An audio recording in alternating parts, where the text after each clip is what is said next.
Hey, thank you for joining me for this episode of Curves Welcome Podcast. My name is Susie Carr, and Curves Welcome Podcast is the place to face and embrace life's curves. All of them, the beautiful ones, the hard ones, the life lesson ones. And in this episode, what I want to talk about is something that has to do with procrastination. I know I am a guilty party when it comes to being a procrastinator sometimes, and I am always learning new ways to beat it because it always seems to creep up in different ways in my life. Now, I'm a person who gets a lot accomplished, and I do a lot of things. I have a lot of tasks, but I've learned over the years through great mentors, great friends, great significant other, that being busy isn't necessarily being productive. So this episode, when we're talking about procrastination and I reference things like tasks that are on your list, I'm not talking about busy work. I'm talking about those things that matter, those activities that help you grow and help you move forward, progress, and just develop into the best version of you. So these tasks are the kind that are making your heart radiate and lifting you to higher levels. So keep that in mind when I'm talking about task building and things like that in this episode. Procrastination. So one of the things that is really harmful about procrastination is that it can steal your joy.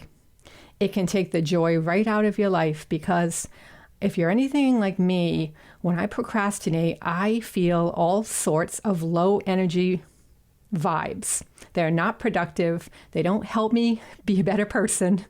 That is for sure. I feel guilty. I feel shameful. I feel all these different really low emotions that do not serve me in any capacity or anybody in my life. So procrastinating can really steal that joy. Another thing that procrastination can do is it can deplete your wins. When you accomplish things that are in alignment with your heart and with your purpose and with your passions, things that make you joyful and happy in life and things that make you feel like your life has greater meaning, when you don't have those activities in your life because you're procrastinating on them, you are depleting your wins. So we got to stop that. And I'm included in this because I tend to do this. So this podcast, by helping to share this information I learn, I'm also relearning it and relearning it and relearning it. And I think that we are always learning, relearning, learning again, which is a very healthy approach to life. So another thing that procrastination does is it really burns down our chances of accomplishing great things.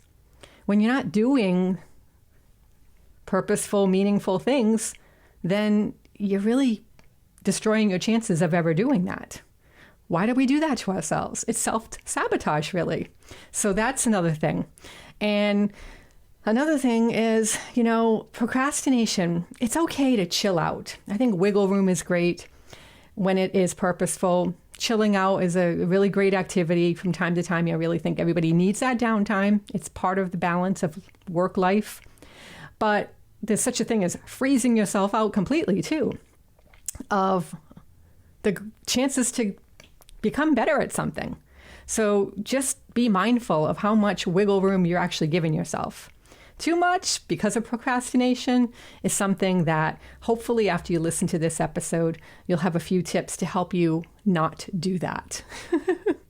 And the last thing I want to say about procrastination before we actually get into the secret sauce of how to beat that is remember that if you do not plant something, you're not going to harvest it. So the more you procrastinate about planting those important things in your life, well, the less chance you're going to have of actually being able to harvest those and implement those in your life. So why do we do this? Again, self-sabotage. Why? Let's figure out how to get through this. Last time that I published an episode of Curves Welcome, I talked about habit stacking, and I got that idea from Atomic Habits by James Clear. And I really love this book. So I'm speaking about it again this time because there are a lot of great nuggets of information in that. And if you haven't read it, I highly recommend reading it. It's a quick read. I read it in 2 weeks and I read about 30 minutes a day. So, that's do the math, but I think that it's an easy, digestible read, and it's just something that I think will serve you well, and you'll get a lot of these nice tidbits from his information. So the thing that he talks about is setting yourself up for that moment that you're going to do an activity. And that moment to set something up before you're going to embark on an activity is not right when you're ready to embark on that activity. So what does that actually mean? Before you leave the scene of a task that you are doing, set yourself up for when you return from a break, from that wiggle room or whatnot. Set yourself up for the next thing that you want to accomplish. And this is why planning your day is really important, because if you don't plan your day, then the day plans you, and it doesn't always work out to your advantage. So plan your day, come up with the prioritized items that are important to you, things that matter, things that nourish your soul, will bring you to your greater purpose, all of that stuff. And this can start, believe it or not, the first thing you do in the morning when you wake up and you get out of bed is to make that bed. And make the bed. I heard this in a video many years ago, and I'm blanking on who it was, but I will find it and I will link to it in this video description. And he recommends making your bed first thing in the morning, because it is the first thing you're going to accomplish, and it's going to set your day off on the right start of accomplishing things. You will not start off procrastinating, and you get that mindset right away. And also, what that does is it sets you up for when you return at the end of the day to go to sleep, then your bed will already be made and ready for you so that you can just climb in and get a great night's sleep, which is very important. And so that is one of the first things that I do now. I never used to. I used to wait until I had my coffee, did some exercise, maybe took a shower, maybe even did some work. Then I'd come back and, I should make my bed. Nope, it's the first thing I do now. The next thing what you do is so I'm going to give you a few examples of how I do this and how I apply it, so that hopefully that will serve as the lesson of how to do this. When I am working on a task in my home office, once I finish that task and I want to go take a break, wiggle room, whatever, before I leave my office environment, I set myself up for the next task. So say I am producing a video for an author's book trailer. Well, I want to make sure that I have Adobe Premiere Pro, Adobe Photoshop, Canva, all my client files ready to go on my desktop, everything I'm going to need to get to work on this production. So now I leave, I go do my wiggle room, whatever you want to call it. I come back and everything is ready to go. So it's literally go time. I just jump in my chair here and I just get started on that task, because I've taken the difficulty of getting everything set up, launching the programs, all of that stuff is done out of the way. There is no excuse. I can come in here and I'm like, I have no excuse. Let me just do it now. And that's what happens. The same thing is, I think that nourishing yourself with proper nutrition is very important. So that's a big part of my day.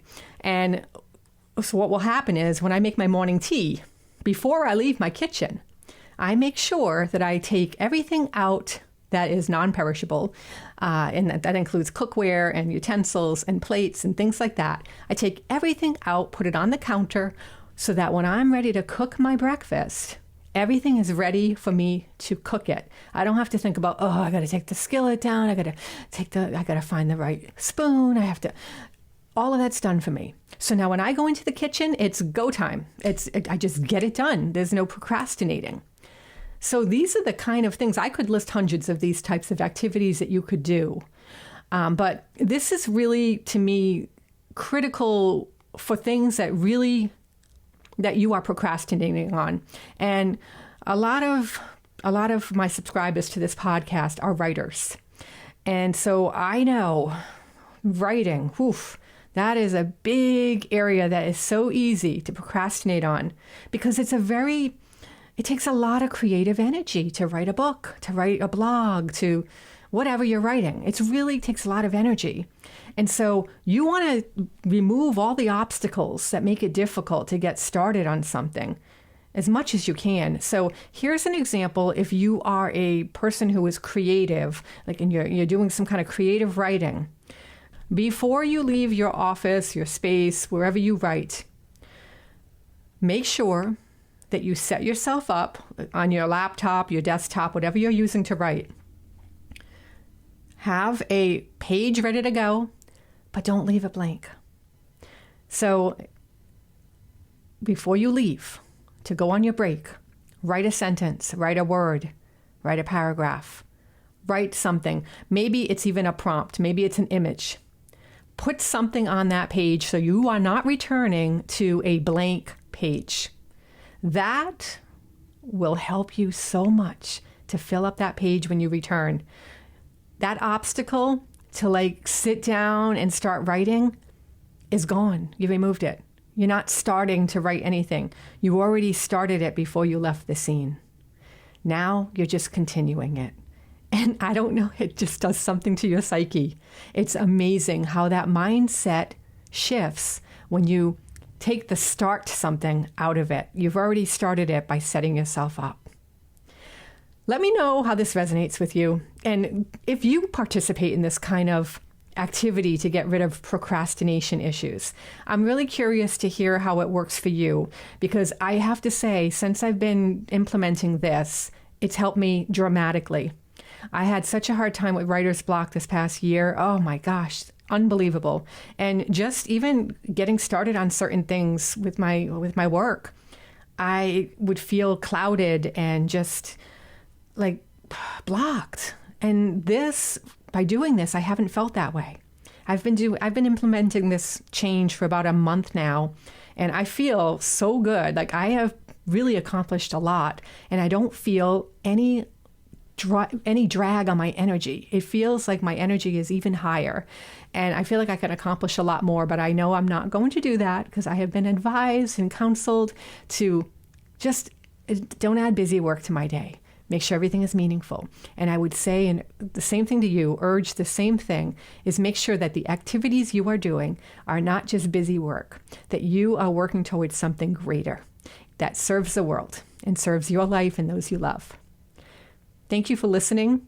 Until next time, this is Susie Carr.